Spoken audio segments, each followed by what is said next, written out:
Sa magbubukas sa season ngayon ng Japan B-League, 5 bigating Filipino import sa liga ang maglalaro na para sa ibang koponan. May mga nagstay naman sa kanilang mga teams last season, katulad ni Dwight Ramos na sa Livanga Hokkaido pa rin pumirma. Pero mas marami rin kasi ang naglipatan ng big time players natin Simulan na kagad natin kay Ray Parks. After ng 3 seasons sa Nagoya, maglalaro na ngayon sa Osaka Ivesa si Ray Ray. Maayos ang pinakita na ito sa Dolphins sa stay niya ron. Okay na support na scorer at perimeter defender. Threat din from outside with average na higit 1 tres kada laro. Very important ang ganitong tipo ng player sa B-League. Hindi man kasing lakas ng mga world imports pero better naman sa most ng local sa liga. At may sarili pang slot sa roster as Asian import. Experienced na player na rin to sa B-League, di ba? Kaya overall, great na hugot talaga tong si Parks para sa Osaka. Nakikita rin this season kung mas maganda pa ang magiging role niya sa kanyang bagong team kumpara noon sa Nagoya. Hopefully mas lumabas pa ang laro rito na Ray Ray. Next, si Kiefer Ravena.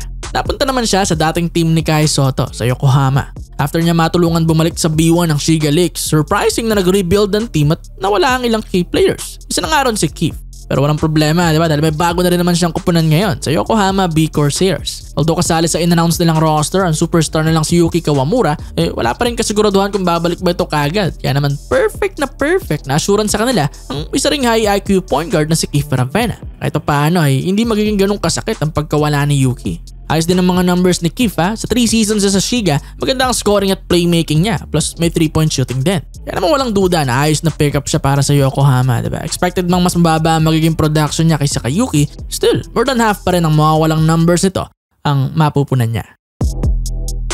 Next, Matthew Wright.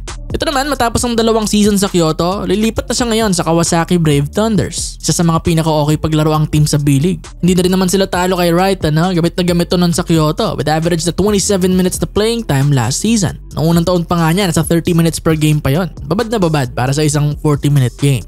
Inaasahang maganda pa rin na magiging ambag nito ngayon sa Kawasaki. Terrific na scorer at shooter kasi ito. At maasahan din sa ibang mga bagay like ball handling at playmaking. Pang national team natin ang quality nito ni Matthew Wright. Confident nating masasabi na makakasabay ito sa mga best local wingers sa Japan. Kaya ang pag-acquire pa lang sa kanya ay win na kagad para sa Kawasaki. Ika-4 naman si AJ Adu from Toyama Grouses. Talo naman ngayon sa Nagasaki Velka, 6'10" big ng Gilas, Pilipinas. Nadali lang to ng injuries noong nakaraan. Maganda naman sana ang unang taon niya para sa Toyama with 13 points, 9 rebounds na average in 14 games. Kaya magiging great na backup big to ngayon para sa kanyang bagong team or even starter. Gawa rin niya kaya afford din nilang kumuha ng guard at wing na import this season. Meron din silang 6'11" center na import pero regardless, diba? Okay na addition tong si AJ mapa-backup man na starter. Sana nga lang maging healthy na ang taon niyang ito. Sana makatapos siya ng isang buong season nang hindi nasasaktan dahil mas sulit yan para sa team na kumuha sa kanya. Plus, makakalaro na rin siya sa Gilas, Pilipinas.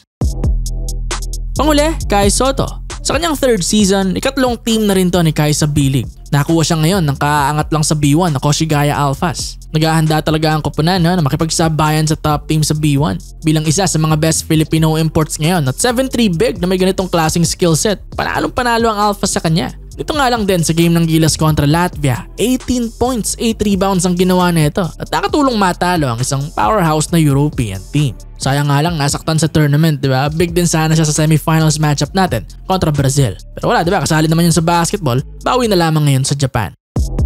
Sa huling season niya para sa Yokohama, naabot ni Kai Soto ang career best niya sa liga na 13 points a game. Ayos na improvement, diba? Sana nga lang may same na opportunity pa rin siya ngayon sa Alphas at may okay rin na teammates na mag-share ng bola sa kanya. Last season kasi nasa Yokohama ang naging assist leader sa buong B1 na si Yuki Kawamura. Malaking factor yon sa pag-angat ng scoring niya. Kaya sana maganda pa rin ang opportunities niya ngayon sa Alphas pagdating sa opensa or mas maganda pa para makikita ng kanyang numbers last season. Yon, sila nga ang 5 big time players ng Pilipinas na lumipat ng team ngayon sa Japan B-League. Hopefully lahat naman sila ay maganda ang napiling team. Yung makagamit talaga sila ng ayos. Sa mga players naman natin, sana rin ay patuloy na maging impressive ang kanilang performance. At syempre, maging healthy rin silang lahat buong season.